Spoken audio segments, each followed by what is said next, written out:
नवग्रहों को घर में पड़ी वस्तुओं से ही अलाइन किया जा सकता है। हर घर में, विशेषकर हमारी रसोई में रोजमर्रा प्रयोग होने वाली अनेकों वस्तुएं हैं जो नवग्रहों के दुष्प्रभाव को ठीक करने में हमारी मदद कर सकती हैं। यदि आपके पास अपना होरोस्कोप नहीं है, कोई बात नहीं। आप ज्योतिष भी नहीं जानते, तब भी कोई बात नहीं। आप हमारे जीवन में घटने वाली छोटी छोटी घटनाओं से पहचान कर सकते हैं कि किस ग्रह का दुष्प्रभाव हमारे जीवन में आ रहा है। आज की वीडियो में मैं आपको उन दुष्प्रभावों को दूर करने का सरल तरीका भी बताने वाली हूँ। हमारा आज चर्चा का विषय ही सभी 9 ग्रहों के लिए रसोई की वस्तुओं पर आधारित अचूक उपाय जानना है। साथियों, हम सब जानते हैं कि सूर्य हमारे तेज और हमारे मान सम्मान का कारक है। कैसे पता चले कि हमारा सूर्य खराब प्रभाव दे रहा है? साथियों, यदि किसी को भी अपने आत्मविश्वास में कमी महसूस होती है अथवा उसकी अपने पिता से अनबन रहती है, तो उन्हें सुबह गुड़ खाकर पानी पीना चाहिए और रोजाना केसर का तिलक माथे पर लगाना चाहिए। यदि किसी की कुंडली में सूर्य अकारक और जीवन में कठिनाइयां लाने वाले हैं और समाज में अपमान का कारण बन रहे हैं, तो आप गुड़, गेहूं और केसर को दान करना शुरू करें। और यदि सूर्य कुंडली में कारक है, आपके लिए शुभ है, तब गुड़, गेहूं और केसर का आप स्वयं के लिए प्रयोग अधिक बढ़ा दीजिए। इसी तरह चंद्रमा हमारे धन, मन, माता और मानसिक शांति का कारक है। अब यदि किसी का मन अशांत रहता है या शुगर की समस्या है, तो वह चांदी के गिलास में पानी पिए और रात को दूध का सेवन करना बंद कर दे।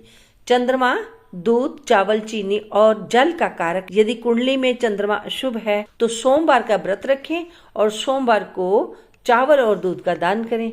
इसी तरह मंगल हमारे साहस और ऊर्जा का कारक है। यदि किसी के अंदर धैर्य कम है, उसे आलस महसूस होता है और कार्य करने में मन नहीं लगता, तो ऐसे व्यक्ति को विशेष तौर पर आलस से दूर करने के लिए शहद का सेवन करना चाहिए। यदि कुंडली में मंगल दोष है, तो मीठी तंदूर में लगी हुई रोटी को दान करना चाहिए। लेकिन सावधान रहें, यदि मंगल उग्र है तो आप लाल मिर्च का उपयोग ज्यादा ना करें, कम ही करें तो अच्छा रहेगा।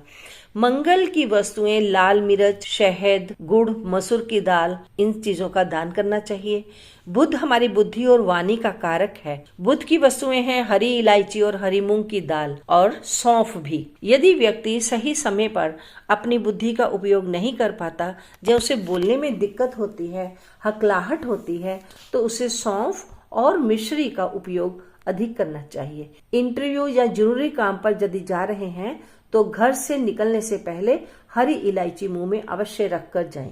गुरु शुभ और विशाल ग्रह है। गुरु हमारे जीवन में पुत्र, पति, ज्ञान, धन और स्वास्थ्य का कारक है। यदि किसी की कुंडली में गुरु अकारक है और लाभ नहीं दे रहा, तो कुंडली वाले को हल्दी वाला दूध पीना चाहिए, केसर का प्रयोग करना चाहिए। केसर जहाँ हल्दी का तिलक लगाना चाहिए। केसर जहाँ हल्दी का तिलक लगाना स्वास्थ्य के लिए, विशेष तौर पर शुगर होने पर बहुत फायदेमंद रहेगा। खाने में पीली वस्तुओं का संतुलित प्रयोग करना चाहिए। गुरु की वस्तुओं में हल्दी, चने की दाल, बेसन और केसर प्रमुख हैं। अभी तक मैंने आपको जितनी वस्तुएं बताई, वे सभी हमारी रसोई में ही उपलब्ध हैं। शुक्र हमारे जीवन में लग्जरी और वैभव का कारक है। सभी सुख सुविधा शुक्र के शुभ होने के कारण मिलती हैं। शुक्र की वस्तुएं मिश्री, दही, घी और सफेद चावल हैं। यदि किसी के जीवन में आर्थिक तंगी बहुत है और बहुत परेशानी दे रही है, तो आर्थिक तंगी को दूर करने के लिए शुक्रवार वाले दिन दही और मिश्री खाएं। खाने में देसी घी का प्रयोग करें। शुक्र को इससे बल मिलेगा। यदि शुक्र अशुभ है, तो सफेद चावल का दान अवश्य करें। किसी के भी जीवन में शनि को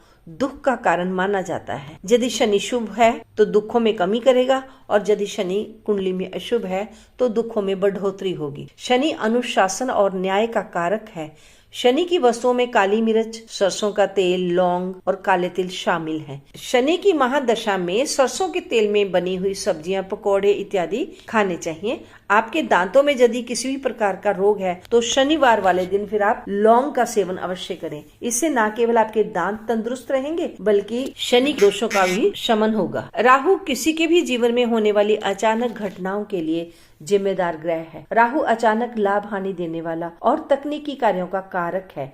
राहु की प्रिय वस्तुओं में जौ, गरम मसाला, मूली और कच्चा कोयला मुख्य तौर पर शामिल है। राहु के दोष को दूर करने के लिए रात को जौ दूध में भिगोकर सुबह पक्षियों को डालें। हमारे शरीर में वायु का कारक राहु होता है, इसलिए रसोई में बैठकर भोजन करने से राहु शांत रहता है, क्योंकि ताजा और गर्म भोजन शरीर में बनने वाली वायु का शमन करता है। केतु आध्यात्मिकता और मोक्ष का कारक है। केतु की प्रिय वस्तुएं इमली, तिल और केला है। केतु को शांत करने के लिए तिल के लड्डू या केले का दान करना चाहिए। खट्टी चीजों का संतुलित सेवन भी करना चाहिए, क्योंकि इससे केतु स्थिर होता है। आपने वीडियो को यहाँ तक देखा, उसके लिए आपका बहुत बहुत धन्यवाद। मिलती हूँ जल्द ही एक नई जानकारी के साथ। तब तक आप अपना ध्यान रखें, स्वस्थ रहें, मस्त रहें, खुश रहें। ओम नमः शिवाय।